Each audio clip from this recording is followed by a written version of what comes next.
Hi, I'm Kelly MacDonald. I'm one of the guidance teachers at Harris Academy who has responsibility for third year work experience.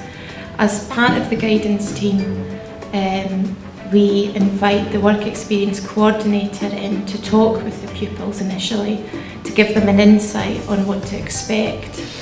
The pupils are encouraged to either arrange an own placement or to choose from the database. The next stage is for the choices to come in and for pupils to consider what would be best for them. Not all of the pupils will get the placement that they want, and it's important that they realise the benefits from a work experience placement other than a possibility into employment that they think that they want. For example, we concentrate on core skills. The next part that's planned within the PSE classes is the preparation. We make sure that pupils know exactly where they're going, how they're going to get there. We talk about how they're going to develop as a person. We encourage them to self-evaluate, and we do that through the re-portfolio. We ask them to document what they're expecting from their placement, and when they return, they'll go back to the re-portfolio and update what actually happened, and then that allows us to have more of a conversation with them. It's good for us because it gives us the opportunity to introduce young people to the work situation. In a practical situation, it gives us an extra pair of hands, which is really helpful. So we've got lots of equipment to put out, setting up. Usually there are time constraints on that, so it's helpful for us. It helps us work to tight time constraints because we've got an extra pair of hands.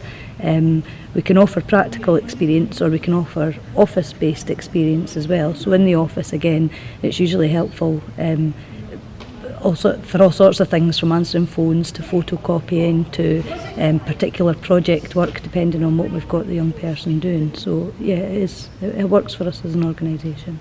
We have had two things. We get work experience, school-based work experience, and we get people who want to volunteer. So usually young adults who have left school, who are either in further education or want to get into further education or employment. So I think the education, just through working closely with the education department previously, we have had workplace experience placed with us.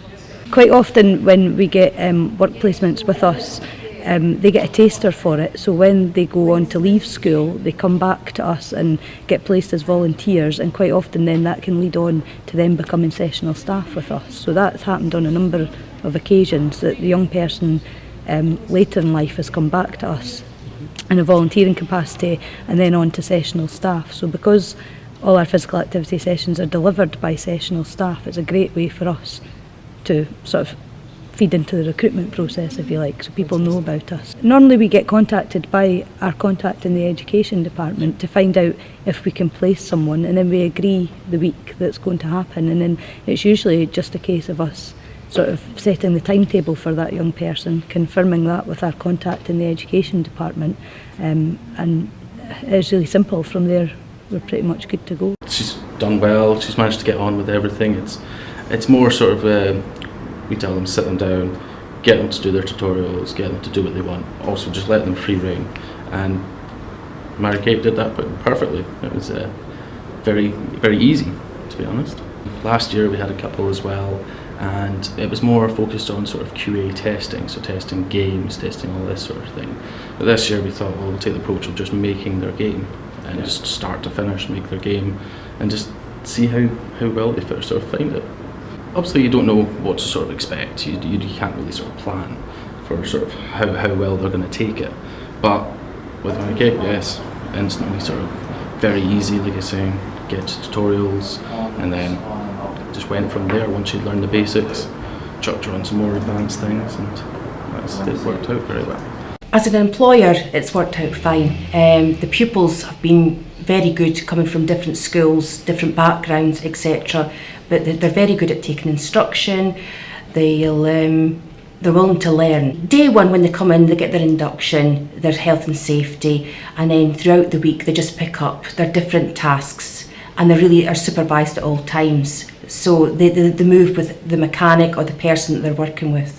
you're giving the child the opportunity, the pupil, an opportunity to experience what working life's all about. And hopefully, if they enjoy it, and that's the job, the career that they want to progress to, then they could also look at the apprenticeship schemes of like a national company like Halfords. I think for any young person, work experience has got to be valuable. For any young person looking around for a career or a future, or looking at their different options, different opportunities, then it's good to have more than one vision, more than one road that they can travel down. As far as the NHS is concerned, most people will immediately assume a care role, but that is not necessarily the case. The organisation is huge. We employ around 13,000 people in Tayside alone. And in order for an organisation like that to function at its highest level, we have to have people who are working in administration, who are working in science, who are support staff, who are joiners, plumbers. We have an enormous infrastructure. For a young person to come into that, then their horizons of necessity are broadened. And while it's wonderful if they decide that care is going to be a career, whether it's in allied health professions or nursing or medicine, it's also wonderful if they can realise that there's a whole different pool of opportunity out there. We want people who are going to have an open mind, people who might want to do different things, but people who are going to be committed, and they should know what the organisation is about before they come in. So from our point of view, that means we have a more informed young population coming to work for the good of the community within the NHS. So that's a good thing. Another thing which is really helpful for us is that for those of us who have been working for a long time, it's a jab in the arm to have some young people come in with their young ideas, with their questions. And the more questions you have, the more you will think about what you do. Make sure you're doing it properly. I think that's very important. And also it gives you new skills. Skills in mentoring, skills in understanding, skills that you may have blunted that young person can sharpen again.